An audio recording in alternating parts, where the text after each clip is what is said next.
We are speaking with scientist and academic Dr. Ugo Bardi. His books include The Limits to Growth Revisited, Extracted, How the Quest for Mineral Wealth is Plundering the Planet, and most recently, The Seneca Effect, Why Growth is Slow but Collapse is Rapid. You can find his writings as well at cassandralegacy.blogspot.com. He's also on Twitter. We will be discussing a recent article he wrote analyzing historian R.J. Rummel's work on democide and mass extermination, pulled from the book Death by Government. Thank you for being with us, Dr. Bardi, and welcome. Okay, thank you. It's a pleasure. Now, you warn that mankind is overdue for a new statistical and perhaps historical cycle of democide, which can also be called death by government, mass extermination, catalyzed by small events or wars that spiral out of control, in parts over dwindling resources. I wish it weren't so, but based on the data, I too have long expected a reoccurrence of such human behavior at some point in the future. Rummel details the intentional extermination of 260 million people by government and 500 million during the 20th century. You cite Steven Pinker's rosy view on the long peace, and I would personally tend to side more with Nassim Taleb's idea that the long peace is an aberration or an anomaly. Could you tell us what brought you to this point in writing this article in your research, and why you think the case is made statistically for another round of democide? Yeah, you always write the article that you would like to read. So I was looking for data because we have some instruments, some tools for understanding the world around us that just didn't exist before. So we can interpret things that in earlier times were mysterious and unapproachable. For instance, this big problem of war. Because, everybody discusses war, nobody likes war, but wars do exist. So we have this big problem. What is the origin of war? But more than that, what is the frequency? What is the probability? What is the future or the trajectory? Where are we going? And that's part of a study that I did of several other subjects in a recent book that I published this year, which is titled The Seneca Effect. Seneca is a Roman philosopher of about 2,000 years ago that he noted many things, but the inspiration for my book came from a sentence by Seneca. He said, it is clear that things grow slowly, but they fall rapidly. He said more exactly, growth is sluggish, but ruin is rapid, which is one of those things that everybody knows, but which are not easy to explain. So why is ruin rapid and growth slow? And there is a variety of cases of this behavior, and we're starting right now to understand it. And clearly, war is one of those things which you can describe as a rapid ruin, because war is something that goes on uncontrollably, started often without anyone wanting to do it, and then sort of rolls on by itself, and nobody can stop it at a certain point. So in my book, I didn't discuss war. It was more a technical, scientific book about complex systems. But then, seeing the situation, how it is around us, just turn on TV or look at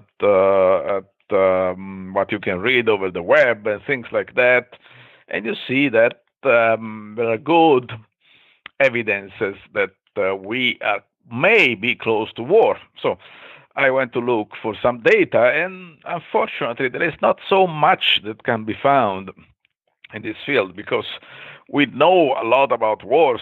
People have been describing wars over history for hundreds and thousands of years, but quantitative data are difficult to find. But if we look at the quantitative data we have, and that's the interesting part. It is already known. I didn't discover anything.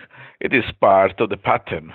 We know that there are some phenomena many phenomena in the world which are not cyclical, are not controllable, but they do happen with a certain frequency.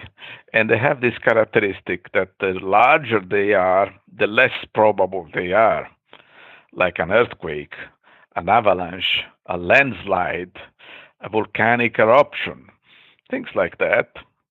They have a certain frequency. You know that at some point, in some places, you have to have earthquakes. You cannot say when, but you know that at some moment we will have one. And if you wait long enough, you will have a very large earthquake, say in California or in Italy, also is an earthquake prone country. And we have had earthquakes, rather large ones, recently.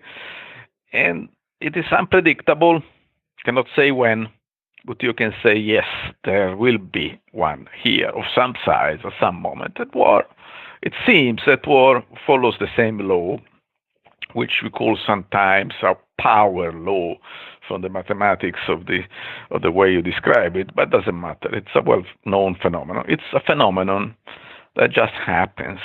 It is because it accumulates tension, it accumulates pressure, it accumulates a tendency of doing something. At some point, some trigger releases the pressure, and then bang, you have a war. And it has happened. If you look at my article, you see the data which I took from studies performed in the past. You see that wars have been endemic over the past 600 years. There have always been wars here and there, mostly small wars, sometimes medium wars, at some moments big wars. And there seems to be a proportionality of the size of wars with population. So we have more population, more probability for a large and very destructive war. And it seems likely from what we know that we are moving toward some kind of very large war, or you can call it mass extermination, or democide is the term used by Mr. Rommel. Professor Rommel has been studying these things, but he limited his study to the 20th century. We have some more data going deeper in history. And democides, that is the extermination of large numbers of people by governments, have been a constant over human history for so many reasons. You can exterminate people for any reason: religion, ethnicity, democracy, dictatorship, economics, whatever. But people have been exterminated in large numbers, mostly by governments. And that's a democide, and it's a constant of human history. So I just wrote a paper in which I noted this phenomenon, and I said, well, why should we expect this to stop? In some moment in the future, we may very well restart. And that's more or less the history of this paper. And you made an interesting point that on average, 10% of the global population is exterminated when this escalation happens, which would mean up to 1 billion people at present if we entered into a new era of democide and world war. The case you made that it could very well happen, could we say it is inevitable? Would that be fair? And do you have any insight, perhaps, or imagining into what such a time period might look like in the 21st century? Well, as you know, the future is, prediction is very difficult, especially when it has to do with the future, as everyone knows. So what we can say is that the roots of the future are in the past. So looking at the past, we can say there is this kind of proportionality, and some of the largest events in past history involved the extermination of about 10% of the population in this large mass extermination phenomena that we call democide. Now, with caution, because always things change. We have trends have been going on for 600 years, but it is not obvious that will last 1,000 years or 10,000 years. Everything can change. But as things stand, in my modest opinion, we have a big risk of a new round of mass extermination because the conditions are very similar to those we had back in the early 20th century. This is more qualitative. We don't apply questions. We don't have models here, but you just look at history and you look at the literature of the years before the Second World War. You saw the tension. You saw the demonization of ethnical groups. There was this idea that the Jews were the reason for all the troubles of Europe, so they had to be eliminated or exterminated or whatever they were said to be because they were said to be evil. And eventually, unfortunately, at the beginning, it was sort of a joke. Look, some silly people are thinking of this, but then it was done, unfortunately, and that was a remarkably big, tragical, and horrible event. So, what can stop the world from entering such a path again? This time, probably with new scapegoats, new targets, new Untermenschen, as they were said at the time. The German word for subhumans. They had this idea that, well, these people, our neighbors, are not really human. They are subhumans, so we can exterminate them. And if you look at what is being said in the public debate nowadays, I'm afraid that the situation is not so much different. So it is possible, I think, but that doesn't mean that it is unavoidable. That doesn't mean that it will happen in a specific span of time. This is really the limit we have when we try to understand the future. We have some idea what can happen, but it is very difficult to quantify the future.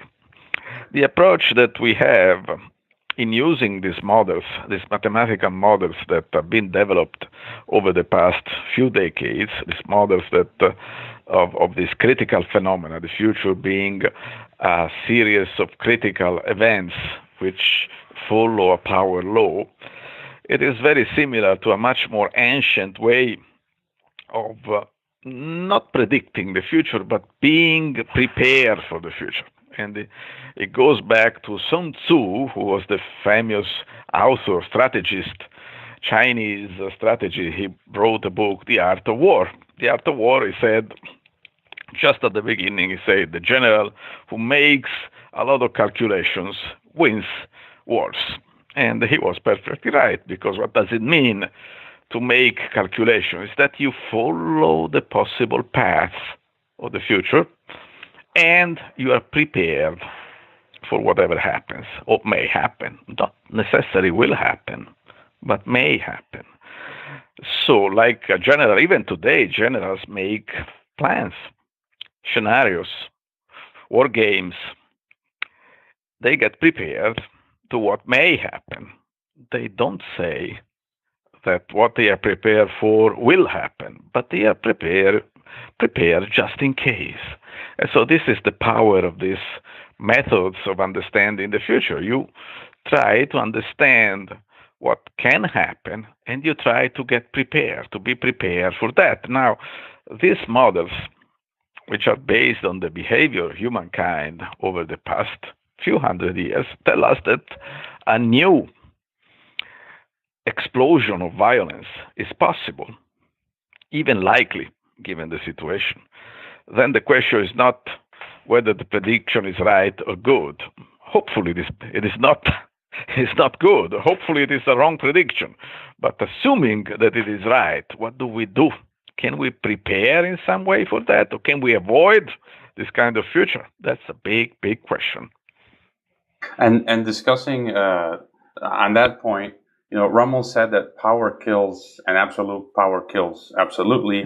He cites one of the things that we can do is, as you say, is the democratic peace theory as one solution. But you also mention how, or you insinuate that Western democracies themselves have been responsible directly and indirectly for unleashing wars that have killed millions and could have potentially spiraled out of control. Vietnam, 3 to 4 million people were killed.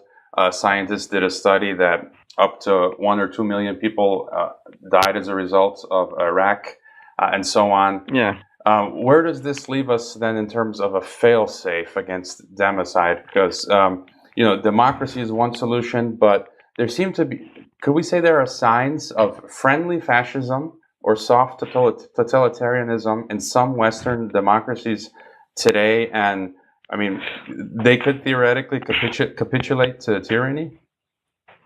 Well, this is a part of the way things work.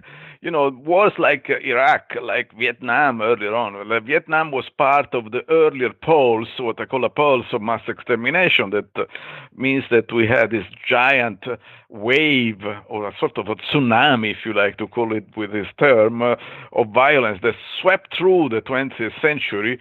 It peaked around mid-century with the various exterminations related to the Second World War, and then subsidized the last parts of this big wave were the Vietnam War, first the Korean War, then the Vietnam War, then it subsidized, and we had a period of calm which started more or less in the 1980s, 1990s, more or less calm. Not calm really, because of course wars continued, but we had some 20, 30 years, 40 years of relative peace. It is something that, as you know, led some of us to think that we are now in an especially good period. Like Steven Pinker, he said, the better angels of our existence, he said, we're living in a safe period, which is true, absolutely. We are experiencing right now a period of relative calm, relative, in comparison to what the world was during the Second World War, or what it was during the Napoleonic Wars, or what it was during the 30-year wars, and that was a very difficult period for people. As we said at the beginning, we are talking about having 1 person in 10 being killed, either directly or indirectly, because of those wars. So now we are not in such a situation. The probability that each one of us has to die by violence caused by another human being is very, very low. We are lucky.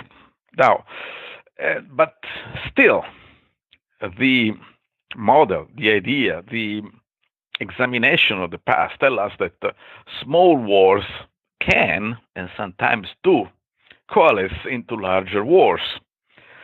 So it could have happened with the Iraqi war, could happen today with a possible war in Korea. We don't know what would happen. If somebody starts bombing here and there, nobody knows what can happen. Right now we have an arc of violence that starts with Libya, goes through Egypt, Syria, Iraq, Afghanistan, and luckily more or less it stops there, but it could expand. So how can we control such a situation? Is very difficult because we don't really have tools that can help us to control violence. There was an attempt to build up such tools after the Second World War, when things like the United Nations were built in Europe, the European Union. The European Union was the direct result of the attempt to build up a structure which would be a barrier against new major European wars. But you see in what sad conditions is now the European Union, because these barriers, this fail-safe maybe structure that should have avoided wars, are being dismantled one by one. And it is very difficult to see exactly what is the mechanism which is leading to this dismantling of structure, which more or less probably had a good role in guaranteeing to us these decades of relative peace. But eventually you see that governments right now tend to think that they have a right to make war more or less when they want, whenever they want, in whatever form they want.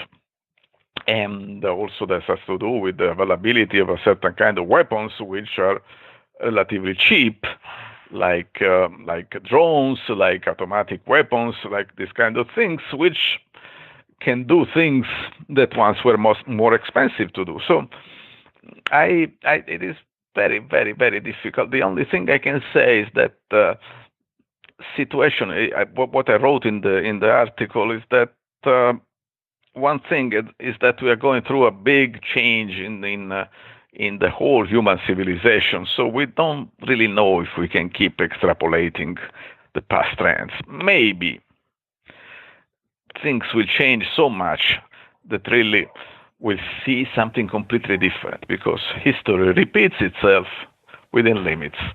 Some people say it just rhymes, but we can never be sure of anything about the future.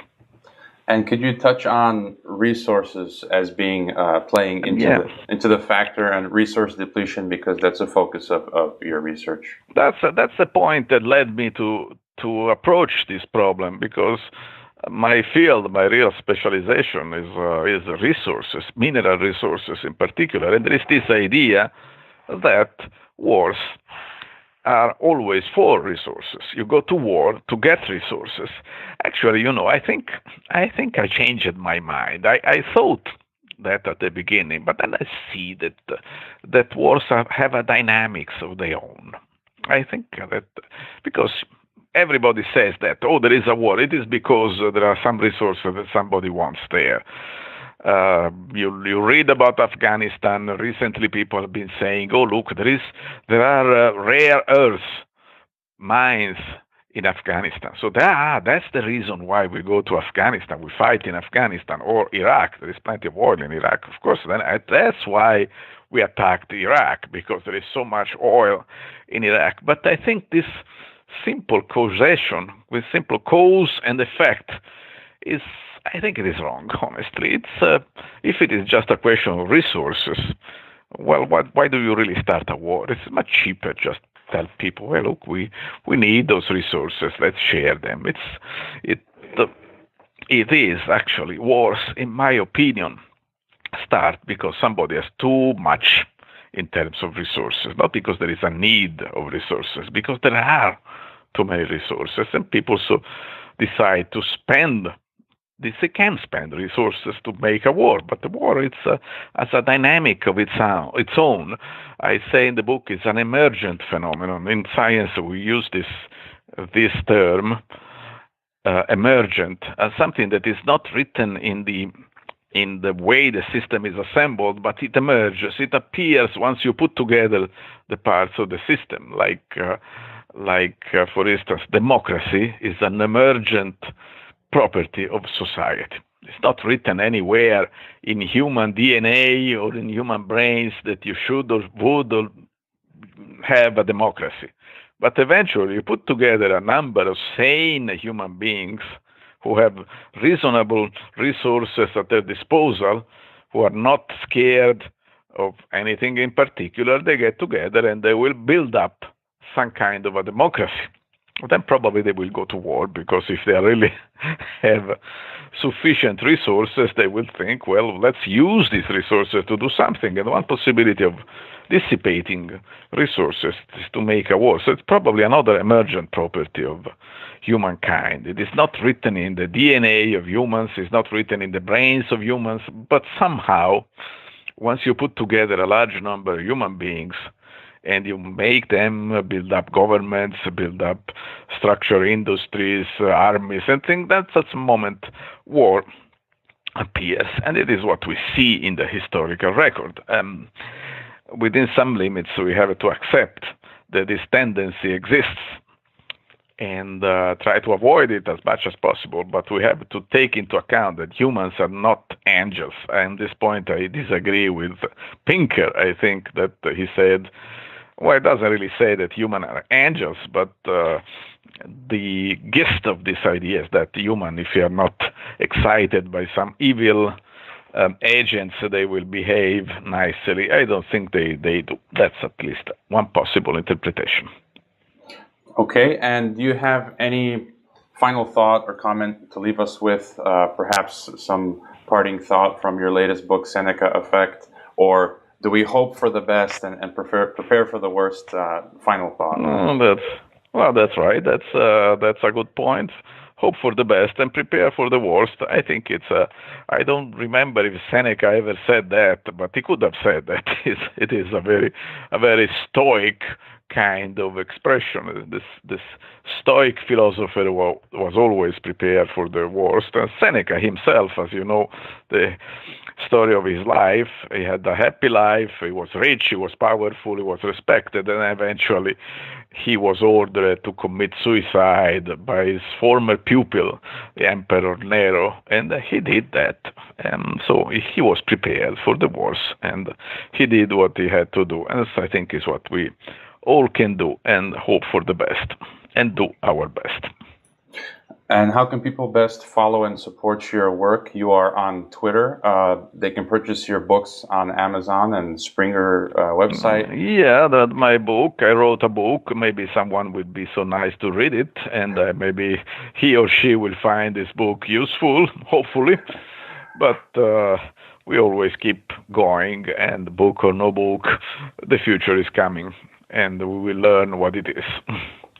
And which blog works best to follow you? Because I know you have... Follow me, the best blog is Cassandra's Legacy. Okay. Well, thank you, Dr. Bardi, for your time. Thank you. Fascinating conversation. It was a pleasure, and thanks for your interest.